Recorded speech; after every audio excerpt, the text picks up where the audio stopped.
ನೋಡಿ, ಸುನಿಲ್ ಕುಮಾರ್ ಅಂತ ಹೇಳಿ ಹೈಕೋರ್ಟ್ ವಕೀಲರು ದೂರವಾಣಿ ಸಂಪರ್ಕಕ್ಕೆ ಸಿಗ್ತಿದ್ದಾರೆ. ಸರ್ ನಮಸ್ತೆ.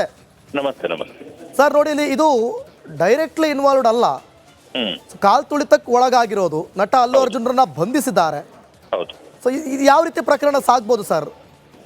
ಈಗ ನೀವು ಆಗ್ಲೇ ಹೇಳಿದಂಗೆ ಸೆಕ್ಷನ್ 105 ಹಾಕಿದ್ದಾರೆ. ಅದು culpable homicide not amounting to murder ಅಂತ ಪ್ರಕರಣ. ಓಕೆ. ಅದರಲ್ಲಿ ಯಾವುದಾದ್ರೂ ಅಜಾಗರೂಕತೆಯಿಂದ ಅಥವಾ ನಮ್ಮ ನೆಗ್ಲಿಜೆನ್ಸ್ ಇಂದ ಒಂದು ಸಾವಾದ್ರೆ 105 ಅನ್ನು ಹಾಕ್ತಾರೆ. ಮತ್ತು 118 ಹಾಕಿದ್ದಾರೆ, ಇಂಟೆನ್ಷನಲಿ ಒಂದು ಇಂಜುರಿ ಆಗಿದೆ ಅಂತ.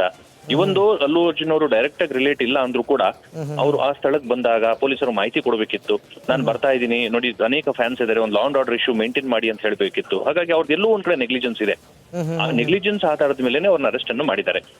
ಪೊಲೀಸ್ ಅಧಿಕಾರಿಗಳು ತನಿಖೆಯನ್ನ ಶುರು ಮಾಡ್ತಾರೆ ಮತ್ತು ಅವ್ರನ್ನ ನ್ಯಾಯಾಧೀಶರ ಮುಂದೆ ಪ್ರೊಡ್ಯೂಸ್ ಮಾಡಿ ಒಂದು ಪೊಲೀಸ್ ಕಸ್ಟಡಿಗೆ ಇನ್ವೆಸ್ಟಿಗೇಷನ್ಗೋಸ್ಕರ ಕೇಳ್ತಾರೆ.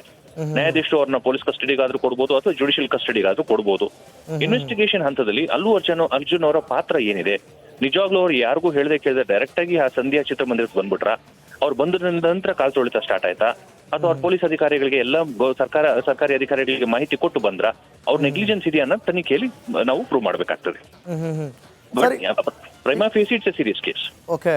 ಬಟ್ ಅಲ್ಲು ಅರ್ಜುನ್ ಅವರು ಕೋರ್ಟ್ ನಲ್ಲಿ ಹೋಗಿರುವಂತದ್ದು, ಅಪೀಲ್ ಮಾಡಿರುವಂತದ್ದು ಇದು ಯಾವುದೇ ರೀತಿ ಉದ್ದೇಶ ಪೂರ್ವಕವಾದದ್ದಲ್ಲ ಅಂತ. ಜೊತೆಗೆ ಆಕೆಯ ಕುಟುಂಬಸ್ಥರಿಗೆ ಹೋಗಿ 25 ಲಕ್ಷ ಪರಿಹಾರದ ಹಣವನ್ನೂ ಕೂಡ ಕೊಟ್ಟಿದ್ದಾರೆ. ಯಾವ ರೀತಿ ಕನ್ಸಿಡರ್ ಮಾಡ್ಬೋದು ಅಂತ? ಅದು ಒಂದು ಸಹಾನುಭೂತಿಯಿಂದ ಕೋರ್ಟ್ ಕನ್ಸಿಡರ್ ಮಾಡಬಹುದು. ಬಟ್ ಉದ್ದೇಶ ಪೂರ್ವಕವಾಗಿ ಅಲ್ಲಿ ಆಗದಿದ್ರು ಕೂಡ ಅವರು ಫಾರ್ ಎಕ್ಸಾಂಪಲ್ ಒಬ್ಬ ದೊಡ್ಡ ಸೆಲೆಬ್ರಿಟಿ ಅಂದವರು ಒಂದು ಕಾರ್ಯಕ್ರಮಕ್ಕೆ ಅಥವಾ ಒಂದು ಥಿಯೇಟರ್ ಹತ್ರ ಬಂದಾಗ ಮಿನಿಮಮ್ ಪೊಲೀಸರಿಗೆ ಮಾಹಿತಿ ಕೊಡಬೇಕು. ಅಲ್ಲಿ ಒಂದ್ ಸ್ವಲ್ಪ ಲಾ ಅಂಡ್ ಆರ್ಡರ್ ಇಶ್ಯೂ, ಯಾರಿಗೂ ತೊಂದರೆ ಆಗ್ತಿದ್ದಂಗೆ ಒಂದು ಪ್ರಿಕಾಷನ್ ತಗೊಳ್ಳಿ ಅಂತ ಮಾಹಿತಿ ಕೊಡಬೇಕು. ಅದು ಅವ್ರು ಕೊಟ್ಟಿಲ್ಲ ಅಂದ್ರೆ ಖಂಡಿತವಾಗ್ಲೂ ಅವ್ರದ್ದು ನೆಗ್ಲಿಜೆನ್ಸ್ ಆಗುತ್ತೆ. ಹಾಗಾಗಿ ಆ ಸೆಕ್ಷನ್ ಅಡಿನಲ್ಲಿ he's always guilty under that section. ಒಂದು ಕಲ್ಪಬಲ್ ಹೋಮಿಸೈಡ್ ಬರದೇ ಇರ್ಬೋದು, ಬಟ್ ನೆಗ್ಲಿಜೆನ್ಸ್, ಅವರಿಂದ ಒಂದು ಪ್ರಾಣ ಹೋಯ್ತು, ಅವ್ರೊಂದು ಮಾಹಿತಿ ಕೊಟ್ಟಿದ್ರೆ ಪೊಲೀಸರು ಇರ್ತಿದ್ರು, ಒಂದು ಲಾ ಅಂಡ್ ಆರ್ಡರ್ ಇಶ್ಯೂ ಆಗ್ತಿತ್ತು, ಎಲ್ಲನೂ ಕ್ರೌಡ್ ನ ಕಂಟ್ರೋಲ್ ಮಾಡಬಹುದಿತ್ತು ಅಲ್ವಾ? ಹಾಗಾಗಿ ಅವ್ರದ್ದು ಒಂಚೂರು ನೆಗ್ಲಿಜೆನ್ಸ್ ಬರುತ್ತೆ. ತನಿಖೆ ಆದ ನಂತರ will come to find as to what is the role of mister Allu Arjun in the case. ಅಂದ್ರೆ ಜವಾಬ್ದಾರಿಯುತವಾದಂತ ಸ್ಥಾನದಲ್ಲಿರುವಂತಹ ಅಲ್ಲು ಅರ್ಜುನ್ ಎಲ್ಲವನ್ನು ಕೂಡ ಮೇಂಟೈನ್ ಮಾಡಬೇಕಿತ್ತು ಅಂತ ಹೇಳ್ತಿದ್ದೀರಿ ಆ ಸಂದರ್ಭಕ್ಕೆ? ಖಂಡಿತ. ಯಾಕಂದ್ರೆ ಒಬ್ಬ ದೊಡ್ಡ ಸೆಲೆಬ್ರಿಟಿ ಬರ್ತಾರೆ ಅಂದ್ರೆ ಸಾವಿರಾರು ಜನ ನುಗ್ಗುತ್ತಾರೆ, ತಮ್ಮ ಸೆಲೆಬ್ರಿಟಿನ ಮಾತಾಡ್ಲಿಕ್ಕೆ ನುಗ್ತಾರೆ. ಆಗ ಸಹಜವಾಗಿ ಜನಗಳಿಗೆ ಕಾಲ್ ತುಳಿತ ಆದಾಗ ಸಾವು ನೋವಾದ್ರೆ ಯಾರ ಕಾರಣ ಅದಕ್ಕೆ? ಸೊ ಇವರೇ ಹಾಗಾಗಿ ಫ್ಯಾಮಿಲಿ ಮೆಂಬರ್ಸ್ ಕಂಪ್ಲೇಂಟ್ ಕೊಟ್ಟಿದ್ದಾರೆ. ಫ್ಯಾಮಿಲಿ ಮೆಂಬರ್ಸ್ ಕಂಪ್ಲೇಂಟ್ ಮೇಲೆ ಎಫ್ಐಆರ್ ದಾಖಲಾಗಿದೆ. ಹಾಗಾಗಿ ಎಲ್ಲೋ ಕಡೆ ಇವರು ಡೈರೆಕ್ಟ್ ಆಗಿ ರಿಲೇಟ್ ಆಗದಿದ್ರು ಕೂಡ ಇಂಡೈರೆಕ್ಟ್ ಆಗಿ ತಮ್ಮ ಸಾಮಾಜಿಕ ಜವಾಬ್ದಾರಿಯನ್ನು ಮರ್ತಿದ್ದಾರೆ ಅಂತ ನಾವು ಹೇಳ್ಬೋದು. ಓಕೆ. ಅಂದ್ರೆ ಬೇಲ್ ವಿಚಾರಕ್ಕೆ ಬಂದಂತ ಸಂದರ್ಭದಲ್ಲಿ ಅಂದ್ರೆ ಈ ಕ್ಷಣನೇ ಬೇಲ್ ಆಗ್ಬಹುದಾ ಅಥವಾ ಮುಂದಕ್ಕೆ ಹೋಗ್ಬೋದಾ ಸರ್ ಇದು? ಇಲ್ಲ, ಬೇಲ್ ಸದ್ಯ ಕೊಡೋದಿಲ್ಲ. ಬಿಕಾಸ್ 105 ಅದು ಅಂದ್ರೆ ಕಲ್ಪಬಲ್ ಹೋಮಿಸೈಡ್ ಸೆಕ್ಷನ್ ಇದೆ. ಹಾಗಾಗಿ ಸ್ವಲ್ಪ ತನಿಖೆ ಕೊಡ್ತಾರೆ. ತನಿಖೆ ಮುಗಿದ ನಂತರ ಬೇಲ್ ಕೊಡುವಂತ ಸಾಧ್ಯತೆ ಇರುತ್ತೆ. Okay thank you Sunil Kumar అవరే రిపబ్లిక్ కన్నకి మాట్లాడుతున్నారు. సంబంధించి యజమానులను ముగ్గురునైతే అరెస్ట్ చేయడం జరిగింది. దాంట్లో ఆ రోజు జరిగిన సంబంధించి కూడా ఇప్పటికే 25 లక్షలు కూడా పరిహారం కూడా అతను ప్రకటించారు. అసలు ఏ విధంగా చూడొచ్చు దీన్ని?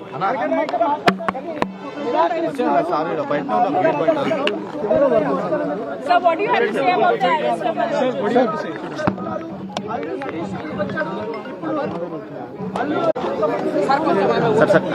ఏ విధంగా చూడొచ్చు సార్? ఇప్పటికే అంటే ఆల్రెడీ ఆమె చనిపోయడానికి కూడా అల్లర్జున్ గారు మాట్లాడడం జరిగింది.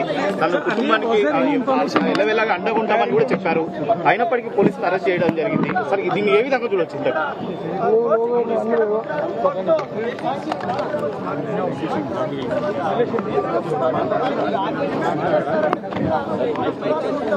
ఇన్స్పెక్టర్ గారు మేమేం చేసేది ఏం లేదు కదా, లోపలికి పోయి మేమేం చేయం కదా.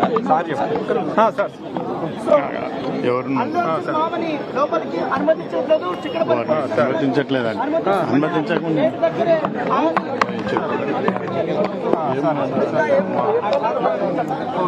ఓన్లీ 1%.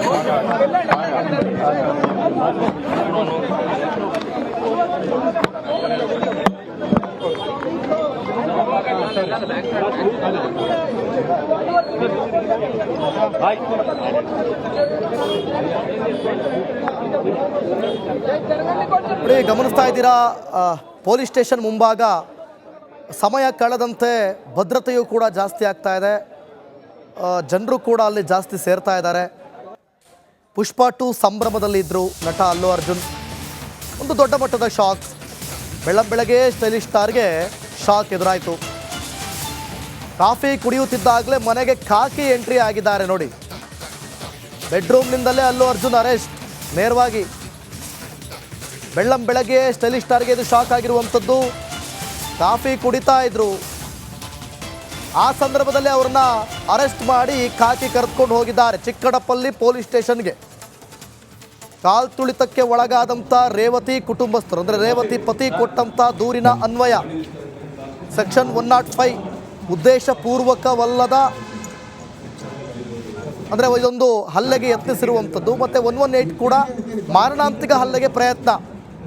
ವಕೀಲರಾದಂಥ ಸುನಿಲ್ ಕುಮಾರ್ ಅವರು ಹೇಳ್ತಾ ಇದ್ರು, ನಟ ಅಲ್ಲು ಅರ್ಜುನ್ ಡೈರೆಕ್ಟ್ಲಿ ಇಲ್ಲಿ ಇನ್ವಾಲ್ವ್ ಆಗಿಲ್ದೇ ಇರಬಹುದು, ಆದರೆ ಅವರು ಅಲ್ಲಿ ಬಂದಿರುವಂಥ ಸಂದರ್ಭದಲ್ಲಿ, ಆ ಥರ ಘಟನೆ ನಡೆದಂಥ ಸಂದರ್ಭದಲ್ಲಿ ಎಷ್ಟು ಮಟ್ಟಿಗೆ ಕೇರ್ ಮಾಡಿದ್ರು, ಅಂದರೆ ಅಲ್ಲಿ ಪರಿಸ್ಥಿತಿಯನ್ನು ನಿಭಾಯಿಸುವಲ್ಲಿ ಅಲ್ಲು ಅರ್ಜುನ್ ಅವರ ಪಾತ್ರ ಎಷ್ಟಿತ್ತು, ಆ ಘಟನೆ ಸಂಭವಿಸಿದಾಗ ಅಲ್ಲು ಅರ್ಜುನ್ ಎಷ್ಟು ಗಮನ ಇಟ್ಟು ಆ ಬಗ್ಗೆ ವಿಚಾರಿಸ್ಕೊಂಡ್ರು, ಕೇರ್ ಮಾಡಿದ್ರು, ಇದು ಯಾವುದನ್ನು ಕೂಡ ಮಾಡಿಲ್ಲ.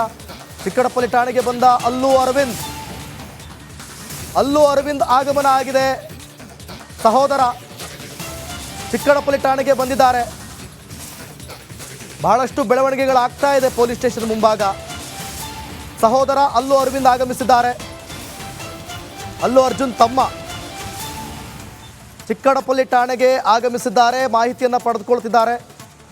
ಒಟ್ಟಿನಲ್ಲಿ ಸೂಪರ್ ಸ್ಟಾರ್ ಅಲ್ಲು ಅರ್ಜುನ್ಗೆ ಐಕಾನ್ ಸ್ಟಾರ್, ಯೂತ್ ಐಕಾನ್ ನಟ ಅಲ್ಲು ಅರ್ಜುನ್ಗೆ ದೊಡ್ಡ ಮಟ್ಟದ ಶಾಕ್ ಇದು ಹಿನ್ನಡನ ಮುನ್ನಡನ ಅನ್ನೋ ಲೆಕ್ಕಾಚಾರ ಬೇರೆ. ಸಿನಿಮಾ ಈಗಾಗಲೇ ಸಕ್ಸಸ್ಫುಲಿ ರನ್ ಆಗ್ತಾ ಇದೆ.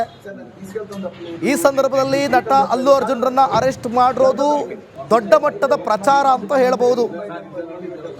ಪಬ್ಲಿಸಿಟಿ ದೊಡ್ಡದಾಗಿದೆ, ಅಭಿಮಾನಿಗಳಲ್ಲಿ ಒಂದು ಸಿಂಪತಿ ಅನ್ನೋದು ಕ್ರಿಯೇಟ್ ಆಗಿರುತ್ತೆ. ಜೊತೆಗೆ ಫ್ಲವರ್ನಂತಿದ್ದ ಅಭಿಮಾನಿಗಳು ಈಗ ಫೈರ್ ಆಗಿರ್ತಾರೆ.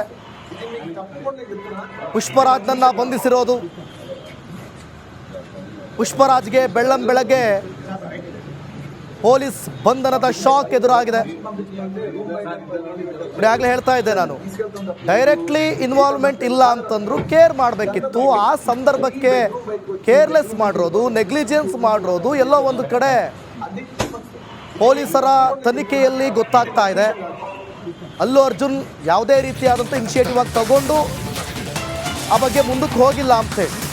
ನೋಡಿ, ಬೆಡ್ರೂಮಲ್ಲಿ ಇದ್ರಂತೆ ನಟ ಅಲ್ಲು ಅರ್ಜುನ್. ಖಾಕಿ ಎಂಟ್ರಿ ಕೊಟ್ಟಕ್ಕೆ ಅಲ್ಲು ಅರ್ಜುನ್ ಆಕ್ರೋಶಗೊಂಡಿದ್ದಾರೆ. ನೀವು ನನ್ನ ಬೆಡ್ರೂಮ್ಗೆ ಬಂದಿದ್ದೀರಾ ಅಂತ ಹೇಳಿ ಗರಂ ಆಗಿದ್ದಾರೆ. ಅಲ್ಲು ಅರ್ಜುನ್ ಕೇಸ್ನ ಕ್ಷಣದ ಅಪ್ಡೇಟ್ ನಿಮ್ಮ ಮುಂದೆ ಇಡ್ತಾ ಹೋಗ್ತೀವಿ ನೋಡಿ. ಈಗ ಏಕಾಏಕಿ ಬೆಡ್ರೂಮ್ಗೆ ಖಾಕಿ ಎಂಟ್ರಿ ಕೊಟ್ಟಿದ್ದಾರೆ. ಅಲ್ಲೂ ಆ ಕ್ಷಣನೇ ಆಕ್ರೋಶಗೊಂಡಿದ್ದಾರೆ. ನೀವು ಬೆಡ್ರೂಮಿಗೆ ಯಾಕೆ ಬಂದ್ರಿ, ಇದು ಬಂದಿದ್ದು ಸರಿಯಲ್ಲ ಅಂತ ಹೇಳಿ ಆ ಕ್ಷಣನೇ ಕೋಪಗೊಂಡಿದ್ದಾರೆ.